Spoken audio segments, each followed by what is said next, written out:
Assalamualaikum warahmatullahi wabarakatuh. Hai anak-anak, selamat pagi. Jumpa lagi dengan Bunia.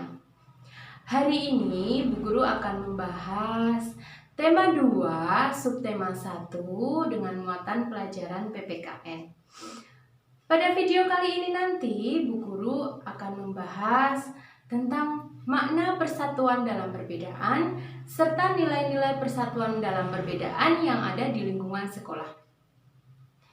Indonesia itu merupakan negara yang memiliki keanekaragaman. Keanekaragaman itu bisa dilihat dari suku bangsa, agama, budaya, serta keadaan ekonomi. Nah, perbedaan yang ada itu harus kita jaga bersama dan tidak menjadikan kita menjadi terpecah belah. Keanekaragaman itu merupakan suatu kekayaan yang harus kita jaga dan patut kita banggakan sebagai bangsa Indonesia.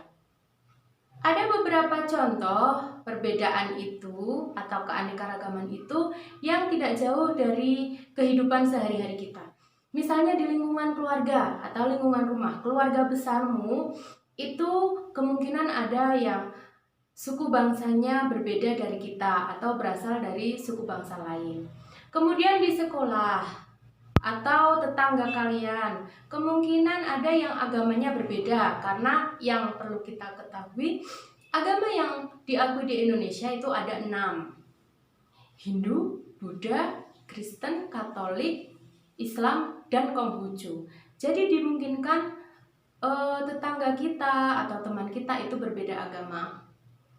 Nah, kemudian dari daerah lain itu ada yang bahasa daerahnya berbeda. Di daerah Jawa Tengah dengan daerah Jawa Barat itu pun sudah berbeda bahasa daerahnya. Nah, itu semua merupakan kekayaan yang dimiliki oleh bangsa Indonesia yang harus kita jaga bersama.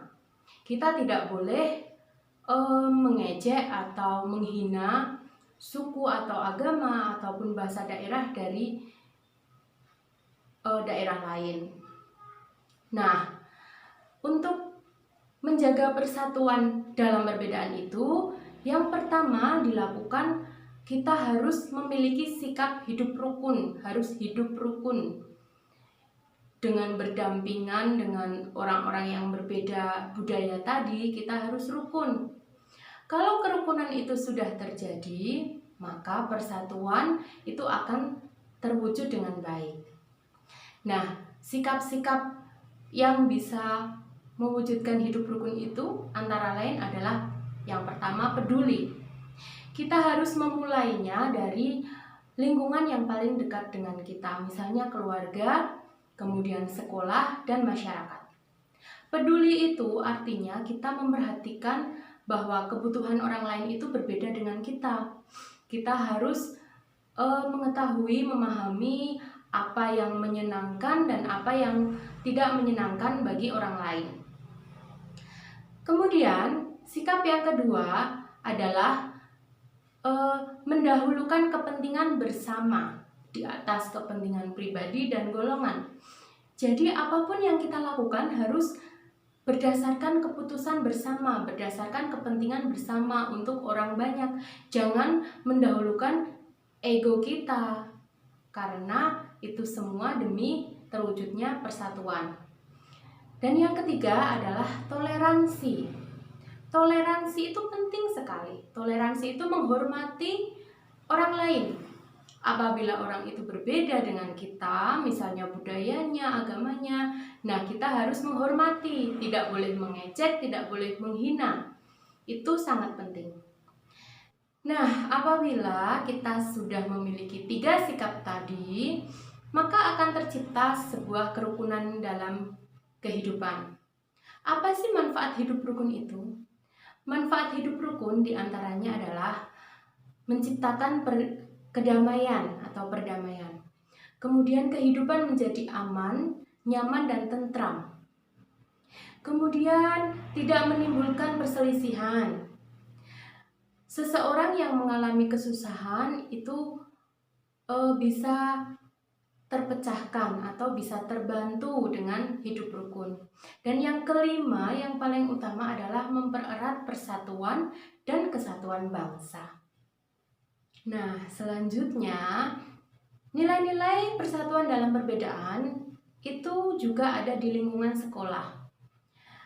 Bu Guru contohkan misalnya, kita saling membantu dalam memahami pelajaran yang sulit. Misalnya ada seorang teman yang tidak memahami penjelasan dari pelajaran tertentu.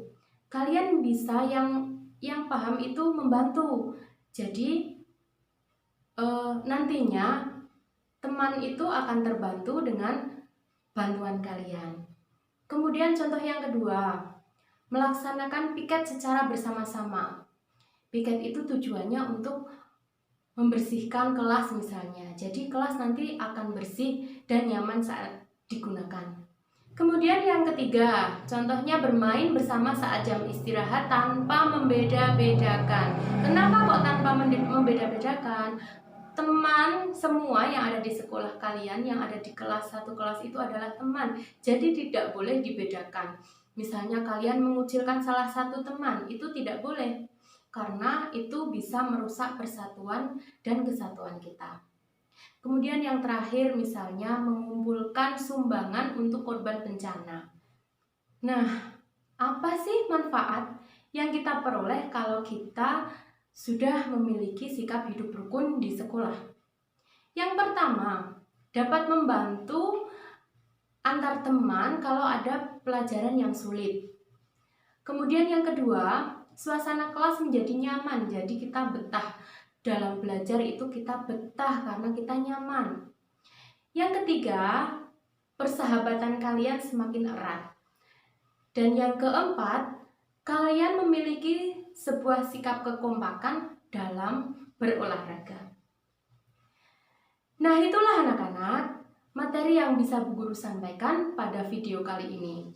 Semoga video kali ini membantu kalian dalam pembelajaran kalian yang sedang kalian lakukan selama ini di rumah. Wassalamualaikum warahmatullahi wabarakatuh.